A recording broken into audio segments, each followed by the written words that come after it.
11e épisode marque le début de la deuxième partie de la saison. Après avoir reposé les bases de leur concept avec les 2 épisodes précédents, les showrunners décident avec All the Best Cowboys Have Daddy Issues de donner un grand coup d'accélérateur au présent de l'île en offrant la première histoire véritablement thriller de la série. Enlèvement, traque dans la forêt, affrontements, émotions et suspense sont au rendez-vous. Mais en s'appuyant sur les codes du thriller et sur les flashbacks autour de Jack et son père, le scénariste Javier Grillo Marxuach va plus loin en explorant à son tour différents thèmes récurrents de la série. Un épisode à la fois très prenant et très frustrant. She was moving back to the beach. Claire, that's hers. What happened? I don't know. Commençons par le thème principal de l'épisode, explicité dans le titre. Même les plus grands cow-boys ont des problèmes avec papa. Comme l'explique lui-même Damon Lindelof, pour lui, tous les plus grands héros ont des problèmes avec leur père. Hercule, Deep, Luke Skywalker et Indiana Jones en sont des parfaits exemples. Dans Lost, c'est sans contexte Jack, le médecin chirurgien atteint du syndrome du sauveur, qui correspond le plus à la définition mythologique du héros. Mettre le personnage de Jack au centre est donc un choix logique pour un épisode qui questionne l'héroïsme, même s'il peut paraître déroutant lors du premier visionnage. Pourquoi s'intéresser de nouveau à Jack alors que de nombreux survivants n'ont pas encore eu le droit à leur flashback? Jack et Locke sont les personnages qui auront le droit au plus grand nombre de flashbacks tout au long de la série, et rappelons que leurs points de vue sur l'île et sur le monde en général sont au cœur du show et sont totalement opposés. Une relation faite d'affrontements réguliers comme le démontre cette longue traque dans la jungle à la poursuite d'Ethan qui a vraisemblablement enlevé Claire et Charlie. You should go back to the caves. Saeed's leg. I dressed Saeed's leg. You found me, we can find Charlie and Claire. Now, do we have a trail to follow or not? Jack, this was my fault. What? I hunted with Ethan, I spent time with him, I never sensed anything off. But for everything that I know about hunting, tracking, whoever he is, he knows more. If we catch up with him, I don't want anything to happen to the only trained physician on the island, so go back. Be the doctor. Let me be the hunter.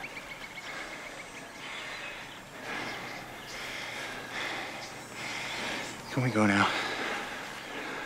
Les flashbacks développent la relation complexe entre Jack et son père que nous devinions dans White Rabbit. Nous découvrons comment Jack en est arrivé à dénoncer Christian, alcoolique et devenu incapable de faire une opération. En voulant à tout prix être un héros et sauver tout le monde, Jack a d'une certaine manière signé l'arrêt de mort de Christian.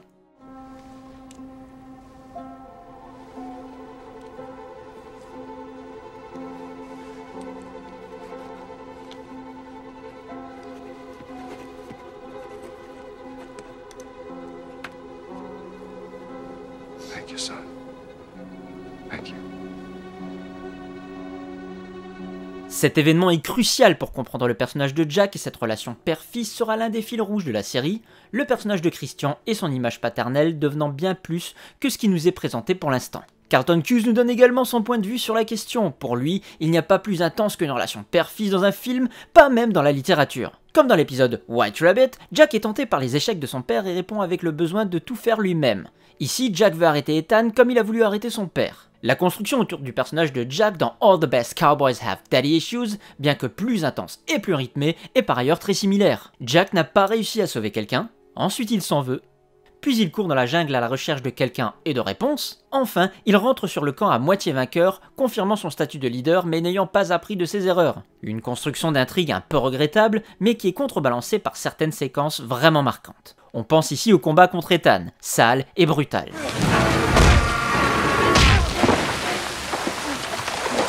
No more warnings.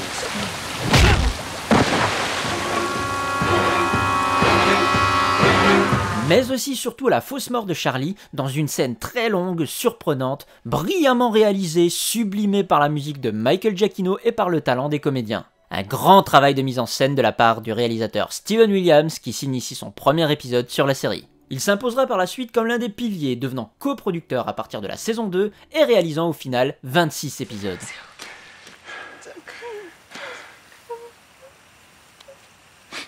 No. No. Jack! Jack! Come on! Stop! Come on! Come on!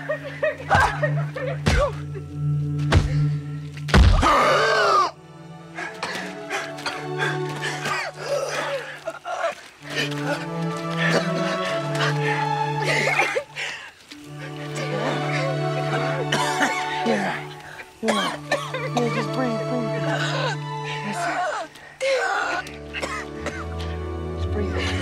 Just breathe deep. Le titre de l'épisode est au pluriel car en réalité cette thématique concerne tous les autres personnages présents sur l'île. Nous le découvrirons au fur et à mesure de la série, mais une grande majorité des survivants de Lost ont une relation très complexe avec leur père. En particulier ici, les 4 héros qui se lancent à la poursuite d'Ethan. Nous aurons longuement l'occasion d'en reparler dans d'autres épisodes, notamment de la relation entre John Locke et son père. Notons Kate évoquant un souvenir de jeunesse avec son père, Boone qui vient de trouver une figure paternelle avec Locke ou encore Walt, mis en avant dans cet épisode, et qui parle de ses 2 pères, dont Michael qui a du mal à affirmer son statut de papa. Come on, double sixes, double sixes. Yes! Oh, you gotta be kidding me. I'm lucky. No one is that lucky. My dad said I was the luckiest person he ever knew. Really? Not Michael, Brian, my other dad. Yeah. Yes! Les Daddy Issues sont une thématique riche et très forte qui imprégnera les futures œuvres de Damon Lindelof. Quand on lui pose la question, le showrunner explique qu'ironiquement, il avait une très belle relation avec son père, mais que la mort de celui-ci, juste avant le début de l'écriture de Lost, a sans aucun doute eu un impact très fort sur son travail. Cette longue poursuite est aussi l'occasion pour les scénaristes de continuer à explorer différentes thématiques récurrentes de la série, que ce soit avec les personnages qui participent à la traque ou ceux qui restent sur le camp. Quelle est notre place dans un groupe ? C'est tout d'abord Boone, personnage secondaire depuis le crash, qui décide de prendre les choses en main en proposant ses services à Locke. Coincé dans une relation amour-haine avec sa sœur Shannon, Boone cherche à tout prix à se rendre utile. Il veut lui aussi sauver une femme de la noyade, il veut lui aussi découvrir qui a volé les bouteilles d'eau, il veut lui aussi soigner sa sœur lors de sa crise d'asthme. En d'autres termes, Boone cherche à tout prix à prouver que lui aussi peut être un Jack, un héros. Mais pour le moment, il n'en a pas l'étoffe. Sa référence aux Red Shirts de Star Trek, personnage secondaire destiné à mourir, est à la fois un aveu et sonne après coup comme une prophétie. Red shirt. Huh? Red shirt. You ever watch Star Trek? Not really. The crew guys that would go down to the planet with the main guys, the captain and the guy with the pointy ears. They always wore red shirts, and they always got killed. Yeah? Yeah. Sounds like a piss poor captain. Comme nous le disions plus tôt, il s'agit d'un épisode qui questionne la notion d'héroïsme, et ici Boone a l'occasion de découvrir un autre type de modèle en la personne de Locke. À ses côtés, Boone ne fait plus semblant et essaye tout simplement d'être lui-même. Alors qu'il a affirmé à Jack qu'il était chef d'entreprise et parfaitement compétent pour être un leader, il admet devant Locke qu'il dirige en réalité une société qui appartient à sa mère. Impressionné par les capacités du chasseur, Boone se confie et découvre une soif d'apprendre. Il trouve auprès de John une figure de mentor, une figure paternelle qui le liera définitivement à l'île. En quelques scènes, notre regard sur Boone est bouleversé. Le personnage devient attachant et nous souhaitons maintenant le suivre lui aussi à travers cette immense jungle. Changer notre regard, nous en avons déjà parlé, est l'un des grands leitmotifs de Lost. Le personnage de Michael est aussi concerné par cette thématique. Rejeté par Locke, mais souhaitant à tout prix se rendre utile, il décide d'organiser une autre expédition vers le sud, même si tout porte à croire que cette initiative est superflue. À l'image de sa relation avec son fils, Michael est un peu perdu, ne sachant pas comment s'y prendre pour mettre ses qualités en avant. Nous aborderons ici l'arc principal de Michael dans cette première saison, et l'architecte trouvera bientôt un but. Hey, La. Hey, look, you know, a lot of us don't just want to sit here waiting for news. Thanks, but we're set. Les faux semblants et les mensonges sont également traités, en particulier via le personnage de Kate évidemment. Comme à son habitude, la jeune femme surprend le groupe grâce à ses compétences et laisse une fois encore planer un voile de mystère sur son passé. Unless Charlie isn't the one leaving them. If Ethan knows that we're behind him, he could be setting up a dummy trail. Take off in one direction, double back in his own footprints. Wait, now you're a tracker? You're just full of surprises. Mais cette fois-ci, Kate surprend en racontant pour la première fois la vérité. Elle explique à Jack que son père l'emmenait faire des randonnées dans la nature et qu'il était un homme pour qui marcher dans la forêt était une véritable religion. En offrant à Jack une vérité, Kate vient de nouveau changer le regard des autres survivants et des spectateurs sur son passé, faisant d'elle un personnage véritablement insaisissable. Pour le moment en tout cas, mais nous en reparlerons dans le prochain épisode. Notons également que le statut de Sawyer en tant que paria du groupe est une fois de plus bien montré. Got yourself one hell of an imagination, kid. There could be lots of other people on the island. So a tribe of evil natives planted a ringer in the camp to kidnap a pregnant girl and a reject from VH1 has-beens. Yeah, fiendishly clever. And why am I getting the evening news from a 6-year-old? I'm 10. Okay. Then it must be true. If you don't believe me, ask Saeed. He said we're not alone. Saeed's back. De son côté, c'est Locke qui donne aussi à Boone une vérité. Quand le jeune homme lui demande son métier, John lui explique simplement qu'il travaillait dans une entreprise de construction de boîtes. Surpris, Boone ne peut pas croire que ce chasseur charismatique, en communion avec la nature, puisse n'être qu'un simple fabricant de boîtes.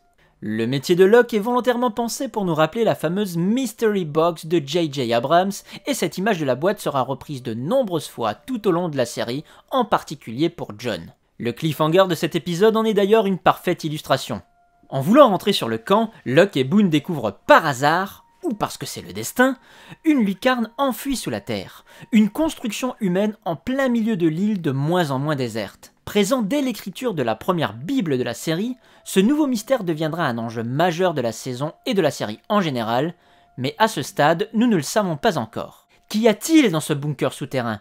Ouvrir cette boîte mystère devient une véritable obsession pour John et les scénaristes s'amuseront à frustrer le téléspectateur en repoussant toujours un peu plus cette révélation.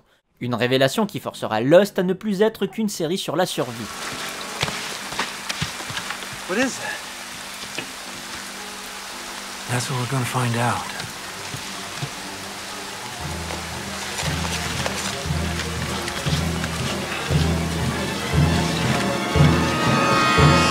Finalement, malgré le cliffhanger de l'épisode précédent, très peu de choses nous sont révélées dans cet 11e épisode. Il y a beaucoup d'intensité et d'émotion, mais ne rien apprendre sur Ethan et les autres se révèle extrêmement frustrant et aucun élément autre que la découverte de la lucarne ne vient faire avancer l'intrigue. En réalité, cet épisode est annonciateur de beaucoup de choses et sert à reposer les enjeux pour les personnages. Après tout, Claire n'est pas retrouvée à la fin. Il sert également à faire un point sur l'intrigue générale, en particulier avec l'excellent échange entre Saïd et Sawyer. On pense également à Hurley qui promet à Walt qu'il lui donnera les 20 000 $ gagnés au backgammon. Une réplique qui sonne comme une blague, mais qui prendra bientôt un tout autre sens. All the best cowboys have daddy issues n'est pas un épisode majeur de Lost et c'est peut-être là son plus gros défaut. Il résonne après coup comme un épisode de transition, mais un épisode rythmé, émouvant, intense et brillamment réalisé. Et c'est déjà très fort. Ne l'oublions pas, la saison est longue et les scénaristes ont encore tout le temps de jouer avec nos attentes.